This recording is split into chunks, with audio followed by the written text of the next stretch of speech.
Sawadee Kap. Hello and welcome to Daily Wisdom, Walking the Path with the Buddha. Today is our day to do meditation together in order to train the mind to eliminate craving, desire, attachment, the cause of all discontentedness in the mind, and cultivate or develop mindfulness. Mindfulness is awareness of mind. With these two aspects of our meditation being cultivated, what ends up happening is the mind develops more concentration. So through eliminating craving, desire, attachment, the mind can be calm. Then the mind can have mindfulness or awareness of mind. And then it can have concentration to be able to access the wisdom. Wisdom is very, very important on this path to enlightenment because it's through the wisdom of the Buddhist teachings that we make wiser and wiser choices in our life about everything that we do. We all have free will. We all have the ability to make every decision in our life. But when we lack the wisdom of how to progress in this world in a way that doesn't harm others and doesn't harm our own self, then we end up making decisions and struggling and having difficulties that make life more challenging than it really needs to be. So through training the mind with a consistent daily meditation practice of breathing mindfulness meditation and also loving kindness meditation, you can work on eliminating the primary problems that are in the mind, which are craving, which is the first one, anger, which is the second, and then ignorance or unknowing of true reality. By training the mind through breathing mindfulness meditation, we eliminate that craving, desire, attachment, the cause of discontentedness. By training in loving kindness meditation, we eliminate anger or hatred or ill will. That helps us to then practice loving kindness in daily life. And then through learning the Buddhist teachings and not believing anything that we learn, but instead practicing to see the truth for ourselves, the mind gains wisdom of this path to enlightenment. And through that wisdom, the mind can then function in the world very differently than it does in the unenlightened state. The mind can move to this peaceful, calm, serene, and content mind with joy, where it no longer experiences any discontent feelings. Feelings like anger and sadness, frustration, irritation, annoyance, guilt, shame, fear, anxiety, stress, any kind of guilt or boredom or loneliness, shyness, resentment, jealousy. All of this can be eliminated from the mind through learning these teachings and then applying them in daily life so that you can see the truth for yourself, that the condition of the mind just gradually improves. So Wednesday is our time to come together and support and encourage and motivate each other through doing a group meditation that I'll provide you some guidance on as we go in our meditation. We do breathing mindfulness meditation one Wednesday, and then the next Wednesday we'll do loving kindness meditation. And then on Sundays, we study this book, Developing a Life Practice, The Path That Leads to Enlightenment. And each Sunday, we take a chapter from this book and we discuss it. And I share teachings with you, give you guys a chance to ask questions. And if you've read the chapter either before or after, or before and after, then you're able to gain a lot more insight into what the teachings are. And this Sunday, we're going to be in chapter 19, which is titled The Difficult Human Existence, Sickness, Aging, and Death. This is where we're going to talk about Gotama Buddha's life and what led him to his journey to attain enlightenment. And we're going to talk about sickness, aging, and death because these tend to be the most challenging times for the mind.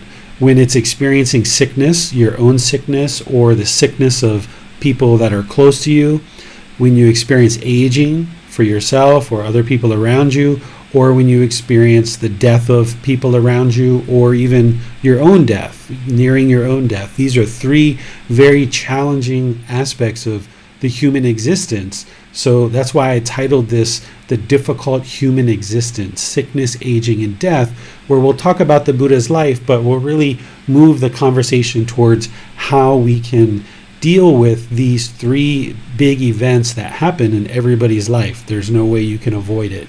Everyone's going to experience sickness, aging, and death. So the Buddhist teachings can help us to deal with these occasions and these situations in our life so that then you can have that peaceful, calm, serene, and content mind with joy. So I'd like to welcome you to our meditation and invite you to pull up a cushion or a chair, however you'd like to meditate. After we do our meditation, I'll open things up for questions at the end that you can ask any questions about meditation or anything about the path to enlightenment. But let's do some meditation together first. So if you're sitting on the floor, you might want to put some cushions under your rear in order to get your rear up and lessen the angle at your hips, your knees, and your ankles. And just cross your legs in front of you with your body nice and erect and your hands and arms in your lap. If you're in a chair, same thing, just make the lower body nice and comfortable. You may decide to cross your feet at the ankles or put your feet flat on the floor. Totally up to you how you choose to do that. But the upper body should be nice and erect. This helps to keep the mind attentive and alert during meditation, because meditation should be an active thing that you're doing. It's a dedicated, purposeful training session where we're actively training the mind. So by keeping the upper body erect, it keeps the mind attentive and alert during meditation. Then with your hands and arms in your lap, with your lower body and the hands and arms just comfortable and relaxed, your upper body nice and erect, close the eyes and just start breathing in through the nose and out through the nose. Just a nice natural breath. Breathing in and out. Your breath isn't going to necessarily sync up with the guidance that I'm providing. It's just a reminder for you to just breathe in through the nose, experiencing the full breath. When you get to the top of that breath, a nice gradual exhale through the nose. Breathing in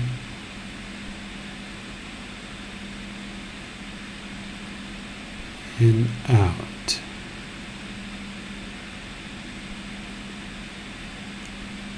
As you establish this breath, start fixating the mind on the sound of the breath or the sensation of air coming into the nose.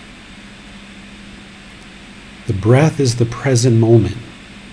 Fixate the mind on the present moment, the breath. Breathing in and out. This is where you're building mindfulness or awareness of mind, being aware of the breath. I'm going to do some chanting to ease us into meditation, then I'll come back with some more guidance. If you know these chants, you're welcome to join along as we chant together.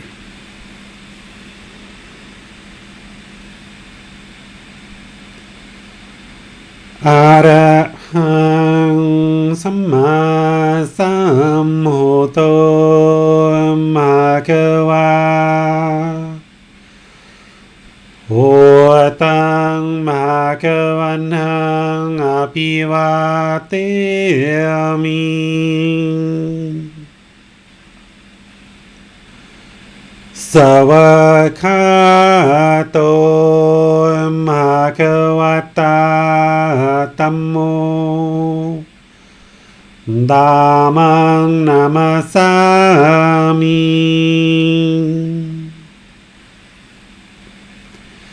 Supatipano Bhagavato Sāvaka Saṅgho Saṅghang Namami Namo Tassa Bhagavato Arahato Samma Sambuddhassa Namo Tassa Bhagavato Arahato Samma Sambuddhassa นะโมตัสสะภะคะวะโตอะระหะโตสัมมาสัมพุทธัสสะอิติปิโสภะคะวะอะระหังสัมมาสัมพุทโธวิจาจารณังสัมมุโนสคาโตโรกาวิโตอนุเตโรปุริสาดามาสติสัตตาตาวามนุสนังพุทโธภะคะวาติ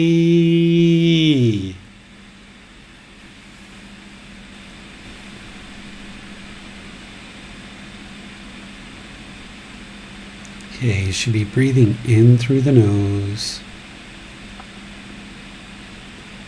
and out through the nose. Just a nice natural breath. Experiencing the full inhale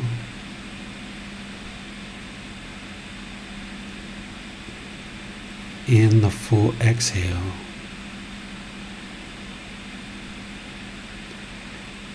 Fixating the mind on the breath is developing mindfulness or awareness of mind, bringing the mind into the present moment, the breath. As you do, the mind's going to have a tendency to want to long for the past or crave the future or have yearning for thoughts and ideas, perceptions. As the mind is having this craving, desire, this yearning, wherever you notice that with your awareness of mind, with your mindfulness, you cut that off, let it go, and come back to the breath, the present moment. Breathing in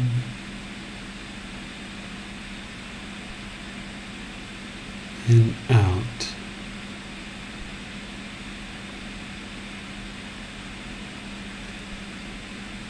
Breathing in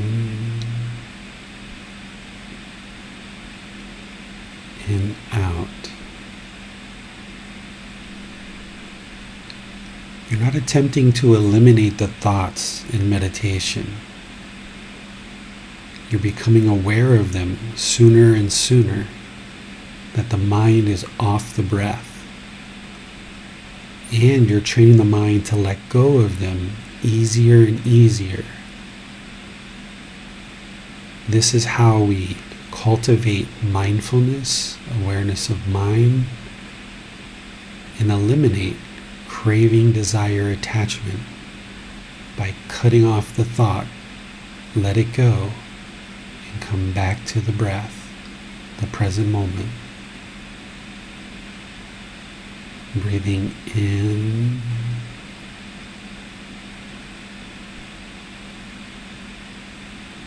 and out.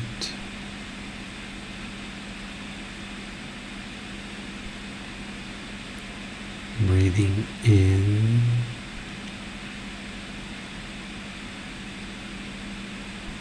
and out. The mind may even have a tendency to want to hold on to this voice and hear me guide you all the way through the meditation. But that's not what it needs. It needs to go internal and do the work to observe the breath, cultivate mindfulness, awareness of mind, cut off and let go of those thoughts, eliminating craving, desire, the yearning. So I'm going to be quiet, let you do this work. Breathe in and out. Wherever you notice the mind is not on the breath, just cut it off, let it go, and come back to the breath.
โตมะคะวา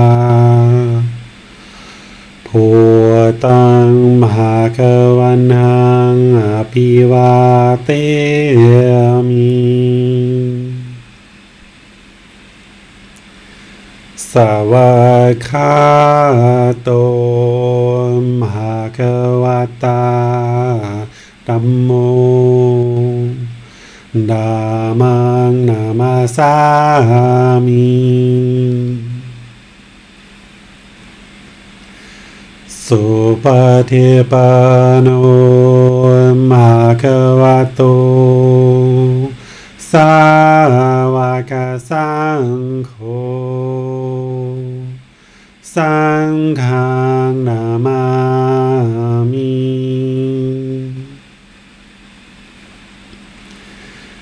นะโมตัสสะภะคะวะโตอะระหะโตสัมมาสัมพุทธัสสะนะโมตัสสะภะคะวะโตอะระหะโตสัมมาสัมพุทธัสสะนะโมตัสสะภะคะวะโตอะระหะโตสัมมาสัมพุทธัสสะอิติปิโสภะคะวะอะระหังสัมมาสัมพุทโธวิจาจารณังสัมโมโนสัคขะโตโรกาวิโตอนุเตโรปุริสานามาสติสัตตาตาวามานุสนังพุทโธภคะวะติ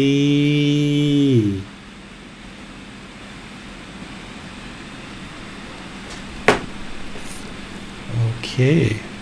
If you guys would like to slowly make your way out of meditation, as I mentioned in meditation, what you're doing is you're developing mindfulness or awareness of mind, and you're training the mind to more and more easily let go, because that's the whole problem with the unenlightened mind, is it holds on.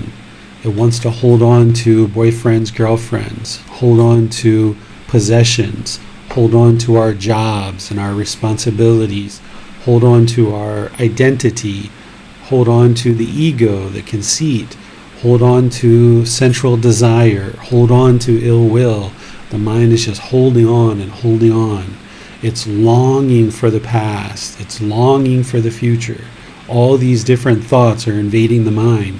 So what you're doing in this particular meditation is you're just training the mind to be aware, that mindfulness or awareness of mind, and you're training the mind to let go, to more and more easily be aware when the mind's not in the present moment, and let it go and come back to the present moment. Let it go, come back, let it go, come back. And you might start out meditating and your mind's wandering for 5 or 10 minutes, and then, oh wow, and then you bring it back. But then as you develop this practice consistently over a long-term period of time, then you get better and better at noticing, oh, 1 minute, bring it back. 30 seconds, bring it back. 5 seconds, bring it back. And more you can just focus on the breath. And then if you notice any thoughts arising, you don't allow the mind to leave the breath.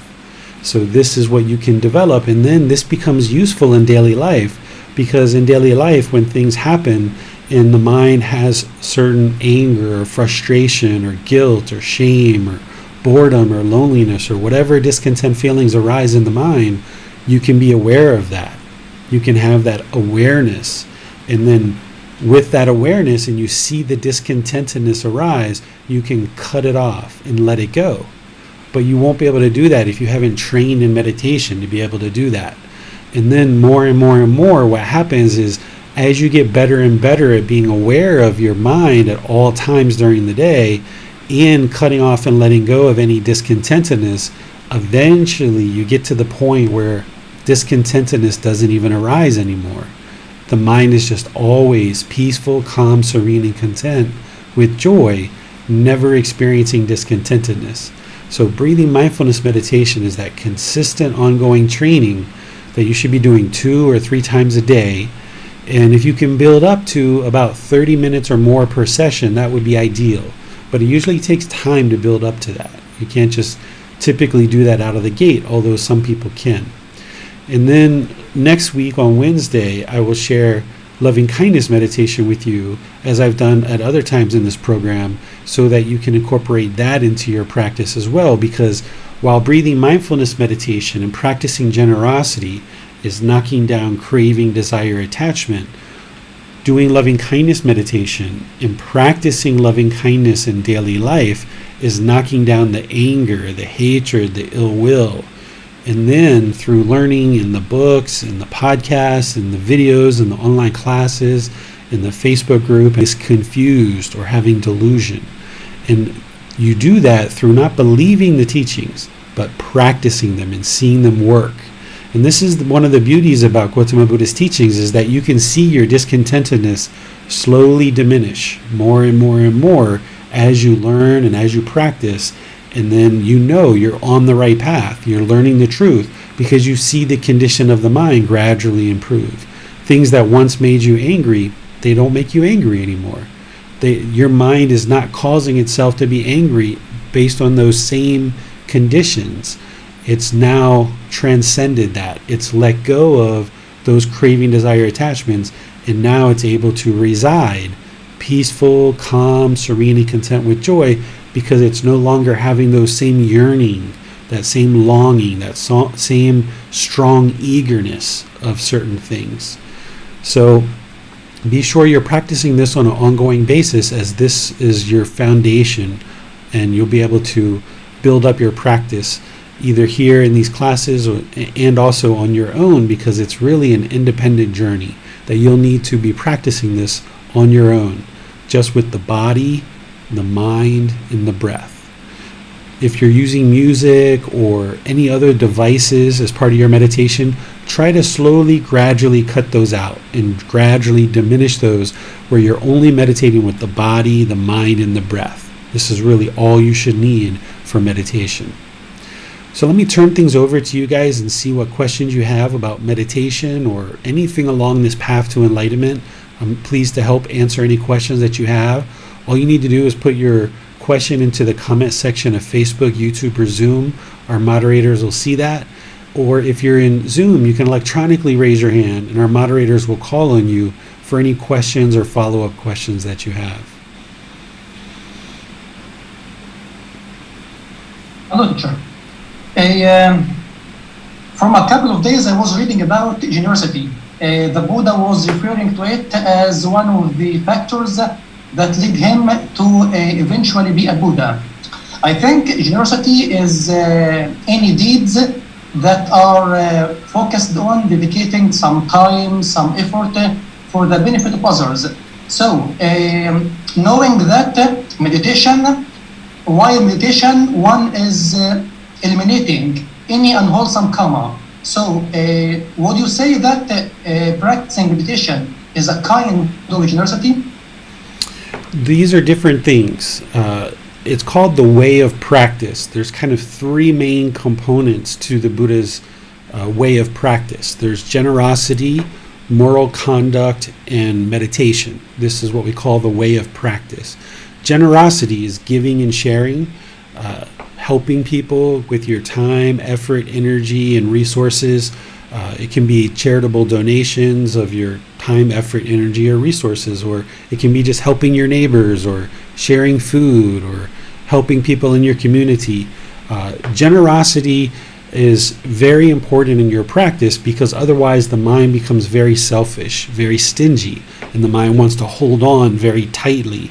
We're taught as children to oftentimes share, but we're not taught why. And we oftentimes start to leave that behind as we age. We tend to hold on to things really tightly. So generosity is the quality of mind that we need to practice in order to train the mind to let go and not have this selfishness or this stinginess of holding on to everything, only applying effort behind things that benefit us. We need to be able to provide effort and energy and our time and our resources to benefit other people as well. And this will help you to recognize the interconnectivity between you and other beings. So generosity is very, very important. And not only is it important for you to practice this in your daily life, but also in practice towards supporting the teachings of the Buddha into the world. This is where in Buddhist countries, you will see monks that are walking on the street, and every day people get an opportunity to give food or give a little bit of money or give something to help us to share the teachings into the world. So these kind of things are there in order to help you to eliminate the craving, desire, attachment in the mind. And without that generosity of sharing with your friends, your family, your people around you, co-workers, and as well as supporting the teachings of the Buddha, you would never be able to attain enlightenment because the mind would just be too stingy and holding on to things too tightly. Then that second component is the moral conduct. This is where you look at the Eightfold Path and you can see right speech, right action, right livelihood. This is where the Buddha teaches the moral conduct, virtuous behavior, making decisions that doesn't cause harm to other beings with our speech, our actions, and our livelihood. Because if we cause harm through any of those ways, that harm is going to come back to us. And then the third component of this way of practice is meditation, training the mind through consistent, active, purposeful training sessions where you're either seated, lying, standing, or walking, and you're actively training the mind 2 or 3 times a day. With all of this together, you're putting together a practice of what you're doing on a daily basis. Your daily practice, or your way of practice on a daily basis, is to always be generous, to always be practicing this moral conduct, to always be practicing meditation each day. This is your daily practice. The Eightfold Path is the entire path to enlightenment. And that gives you the details of also what you need to be doing in terms of developing your wisdom, your moral conduct, your mental discipline. But generosity and meditation are 2 completely different things. By practicing meditation, you're actively, purposefully training the mind. By practicing generosity, you're giving and sharing. Well, so generosity or meditation only are not enough to attain enlightenment, right? Right. There's an entire path. There's the Eightfold Path, right?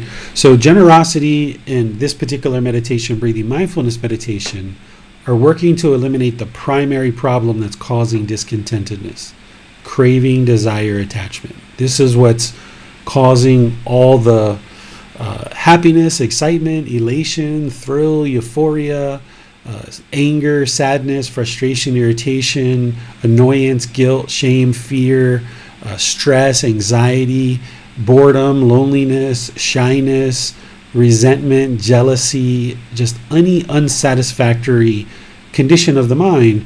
It's all being caused by craving, desire, attachment. So that's why breathing mindfulness meditation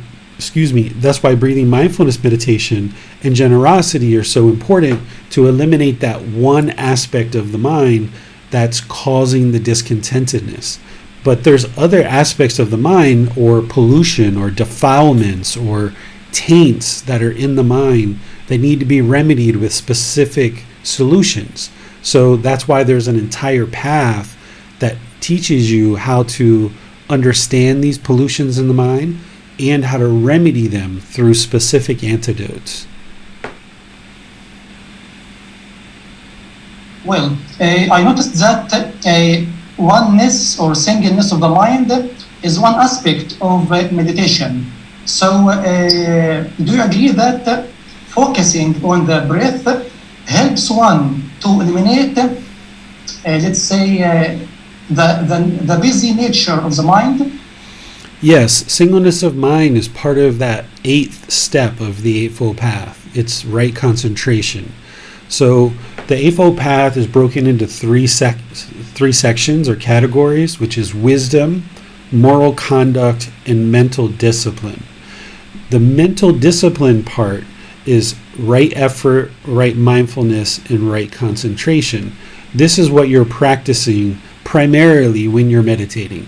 When you're meditating, you're building awareness of mind or right mindfulness. You're taking the right effort to eliminate unwholesome qualities and arise wholesome qualities in the mind. And you're focusing on the breath to develop singleness of mind, bringing the mind into the present moment or right concentration. By developing this mental discipline in meditation actively and consistently over a long period of time, then you have that mental discipline in your daily life.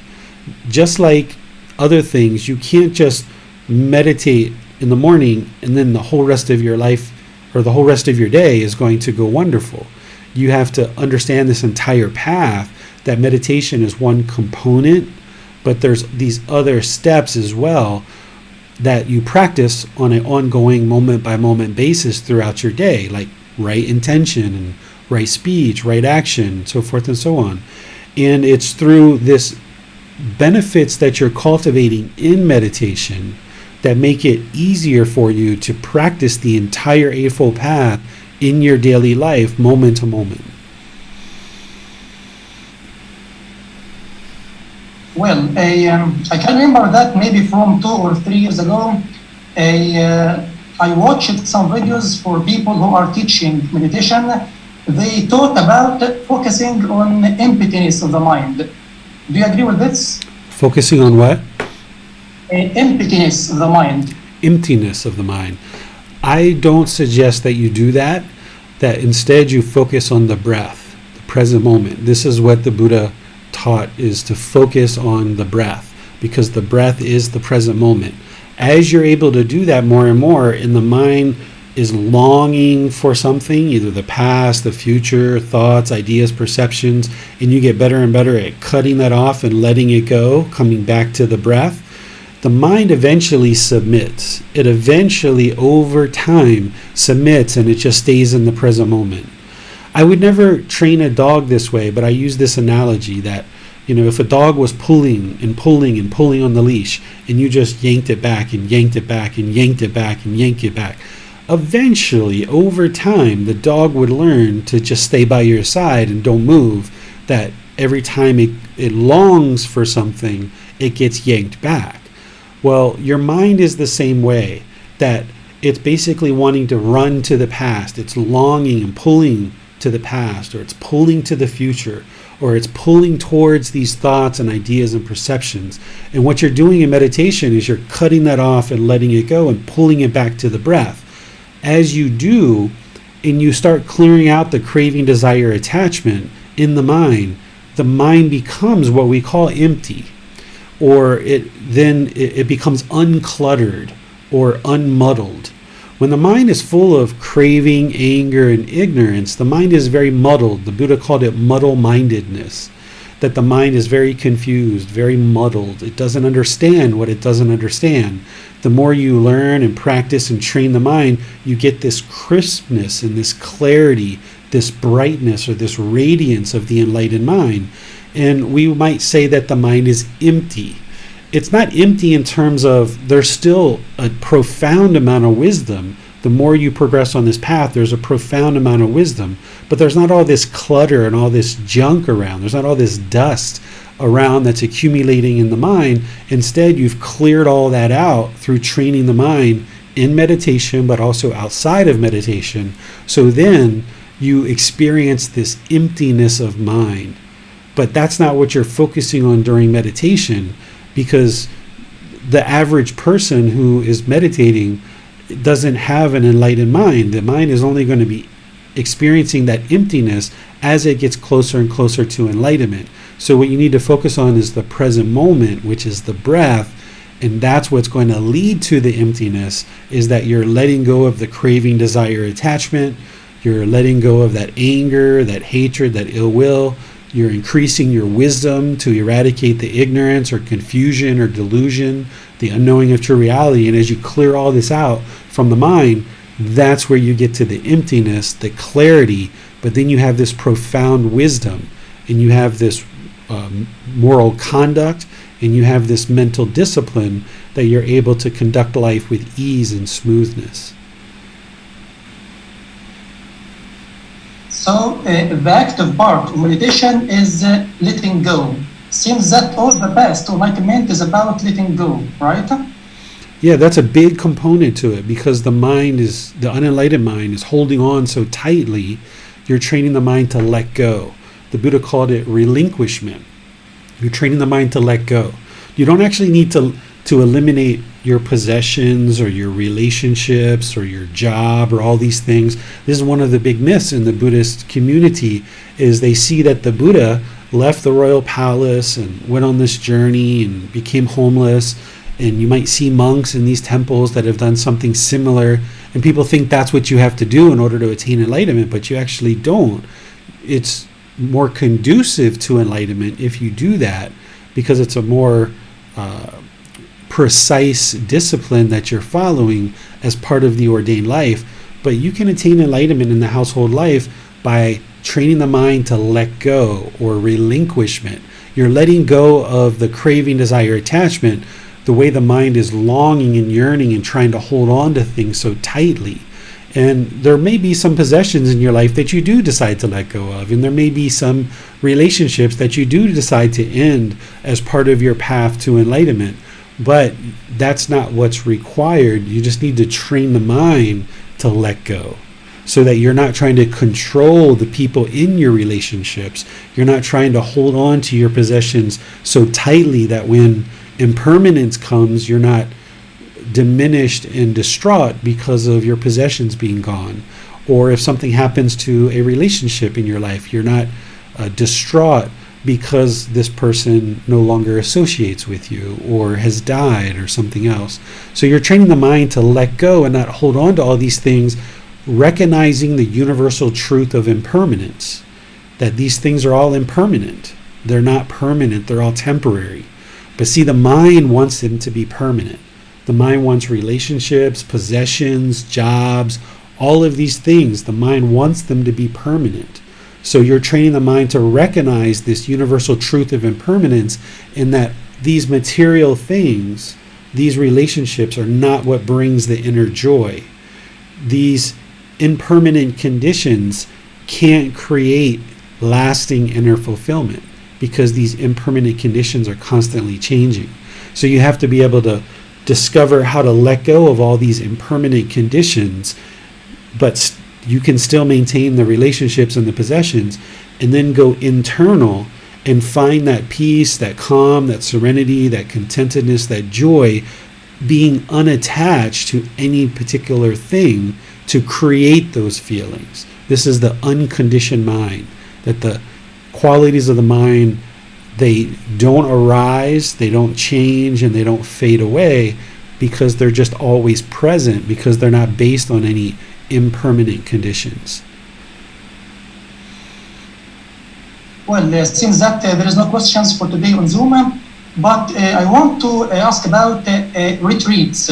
What I know about retreats is it dedicated day or days for meditation. Do you think this go against the middle way? Everybody does retreats differently. There's some places where you can go that they will meditate for 8, 10, 12, 16 hours a day, even over multiple days. When I lead retreats, I don't do it that way, because I don't feel it's in the middle, and I feel it can be very taxing to the mind and very taxing to the body, and it can also be somewhat dissuading if we do this. And oftentimes those retreats are also silent. So not only are you meditating for extreme amounts of time during your day, but you're not interacting with anybody.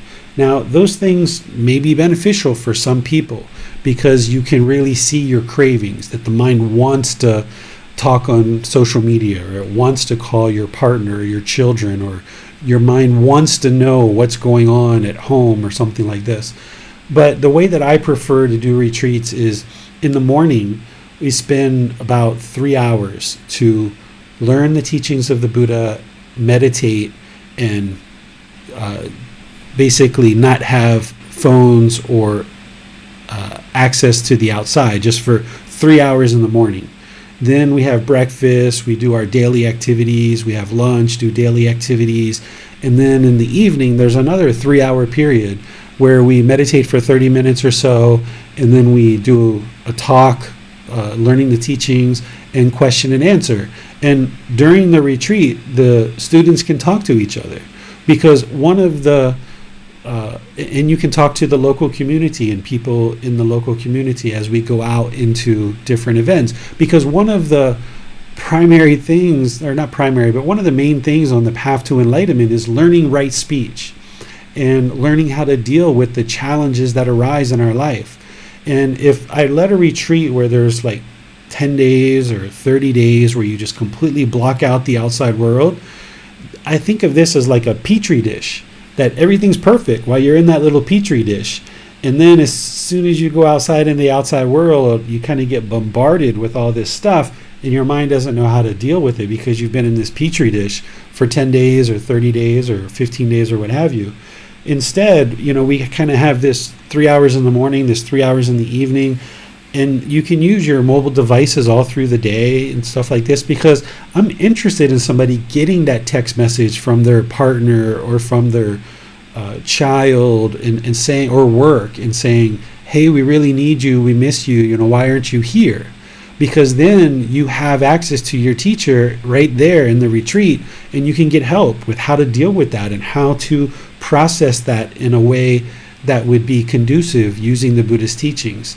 So I like to consider what I share as a retreat, I call it an active retreat rather than a silent retreat, where there's periods of study and there's periods of meditation, but we go out into the world and apply the teachings that we learn in the morning.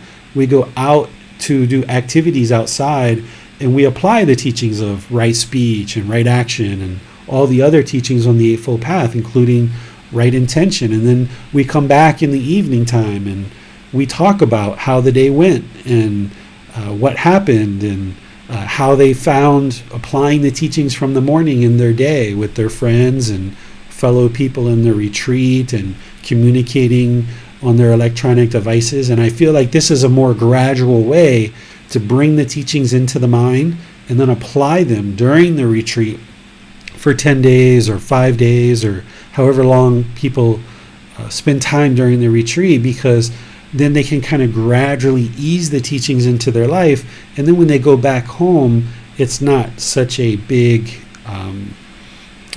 step or a big jump going from complete silence, meditating for 8 or 10 hours a day in this petri dish, to now the world is bombarding you with all this stuff.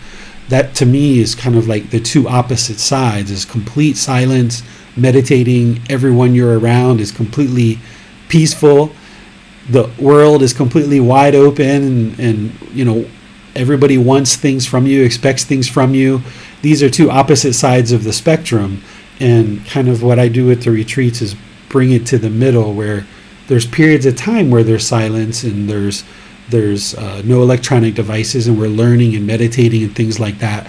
But then there's the whole day where we're actively applying the teachings together within the retreat environment and going out into the community. Actually, I'm interested to know about the retreats you lead. Do they only include sitting meditation? Yeah, what we do is we wake up in the morning around 6:30, and there's like a free time to kind of take a shower, clean out your eyes, maybe brush your teeth or whatever you'd like to do. And then by around 7 or so, maybe a little bit later, maybe a little bit later, we start to sit down and do meditation together as a group. And then after we meditate, there's going to be a talk on the teachings and questions throughout. And then after that, we will have breakfast and spend time together either in the retreat or going out to an activity somewhere in Thailand, some activity that's going on here in Thailand. And then we have lunch together, and then we come back in the evening and have dinner either outside or inside the retreat. And then by about 8 o'clock at night, we're going to be then doing more meditation together, and then doing a talk on the teachings, and really just kind of opening up for questions, because whatever we taught in the morning, the students will have been applying that all day long and seeing how it works for them, and maybe stumbling over their feet and maybe not quite understanding certain things or seeing certain success in certain ways. So in the evening, we kind of spend time talking about that. So over maybe like a 10-day period, there's a combination of meditation, talks on the teachings, question and answers, spending one-on-one time with your teacher, spending time as a group, going out into the community, doing things together, spending time internal to the retreat, doing things together, eating good food, seeing good things, but kind of gradually building up the practice together so that you can then kind of ease the teachings into your life. And I feel this is a way that works really well for people. Yes, but all kinds or sorts of meditation, lying, sitting, sleeping, or walking, bring yes. the same benefits, right? Yes, so what we do is in the morning and evening, we're doing seated meditation typically, but then there's certain parts of the retreat where we introduce the other positions as well. So we'll do lying meditation sometimes, we'll do standing meditation, we do walking meditation. So times when we're staying inside the retreat, so like in a 10-day retreat, we might go outside for 4 or 5 days and stay inside for 4 or 5 days. During those times where we're inside, there's free time inside the retreat, and students are encouraged to spend time with each other, or if they like to do yoga, or they have a book that they would like to read, or anything that's going on, go on local hikes right in the local area. But also they can do walking meditation. There's areas set up for walking meditation for students to do that inside the retreat. But we kind of gradually unfold it over the course of 10 days so that we're starting with seated, moving into lying, moving into standing, walking, and building up your practice over a number of days. Well, it seems that Miranda has a question, so let's go to her.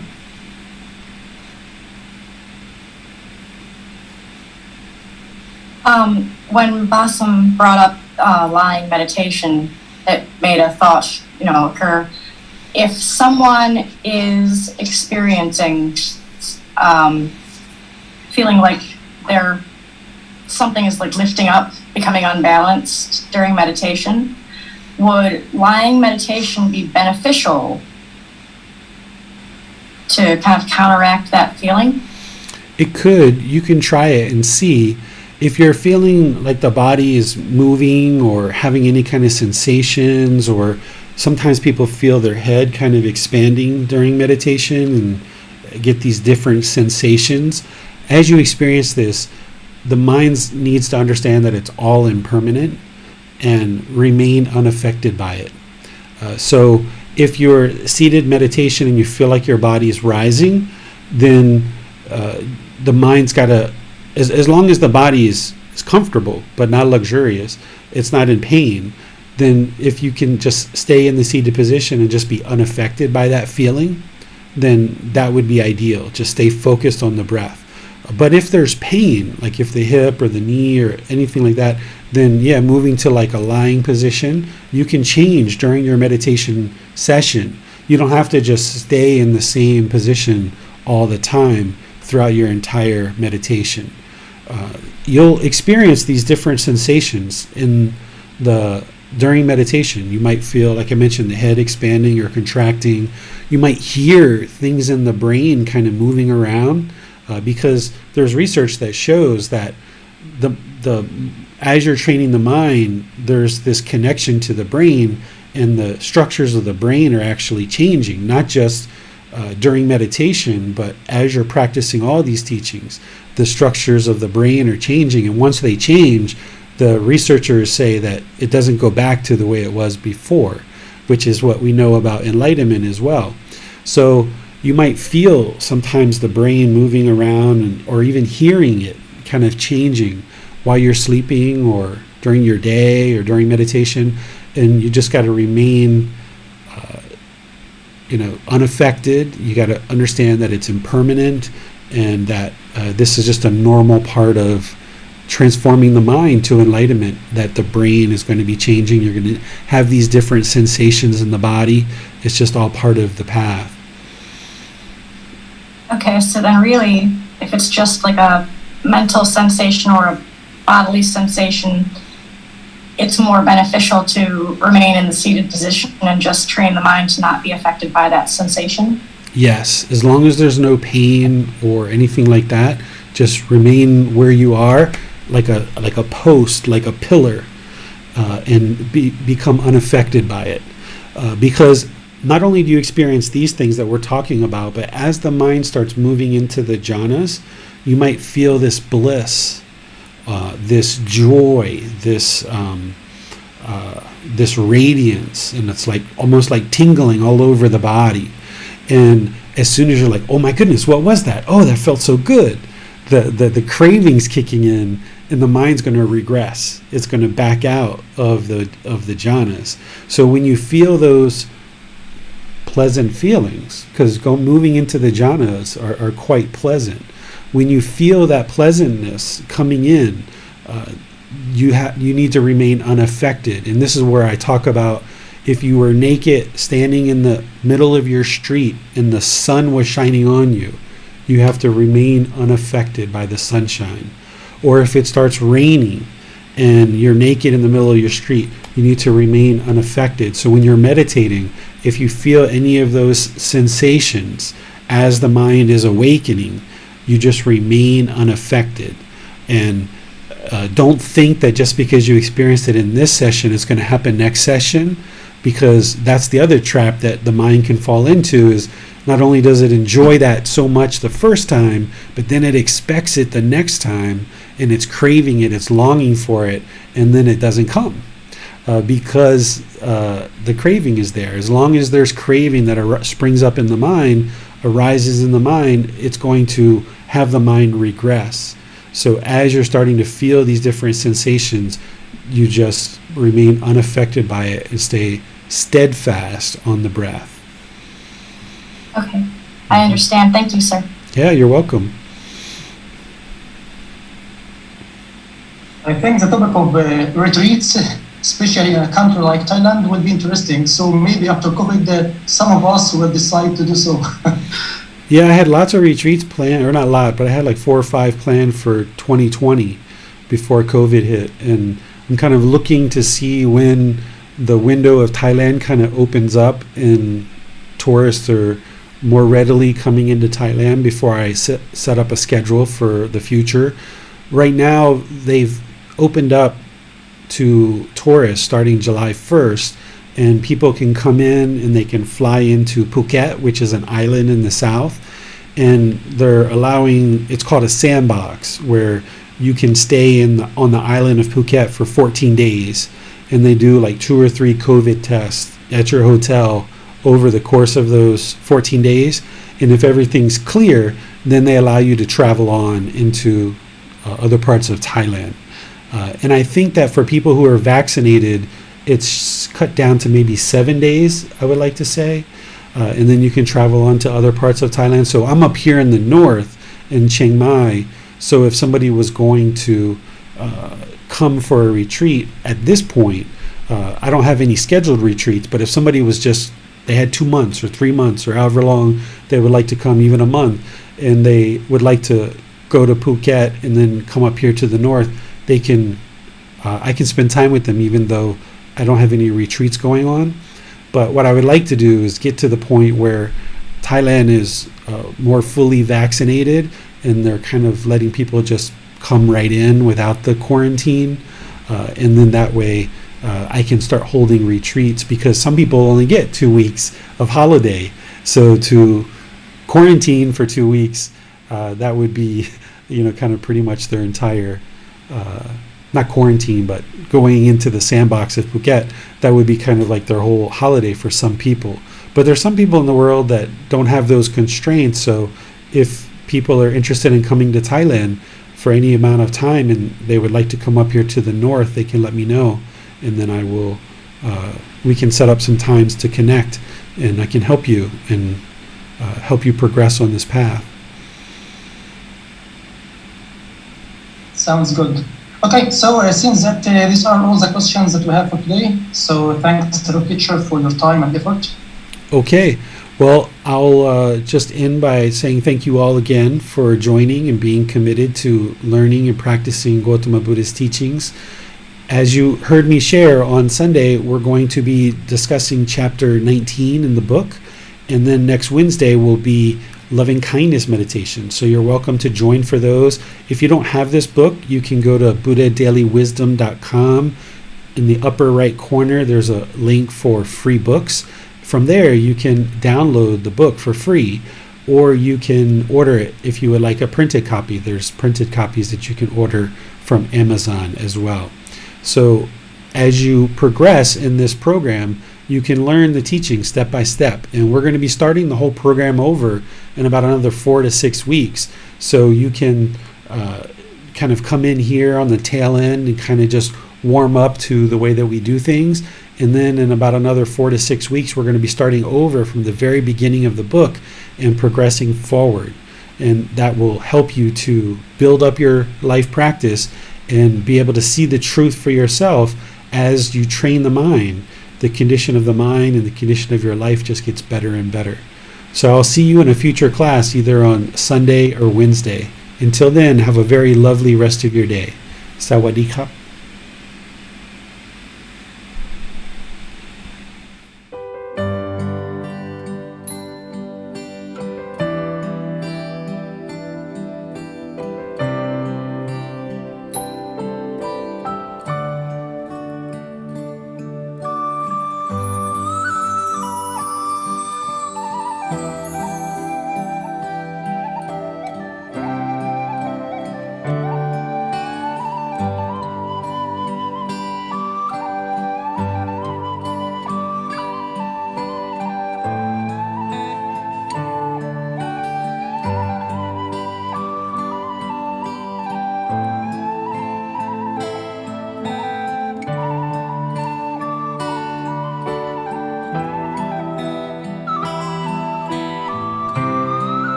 Thank you again for watching. Enjoy your meditation. Look forward to seeing you online and answering any questions that you might have.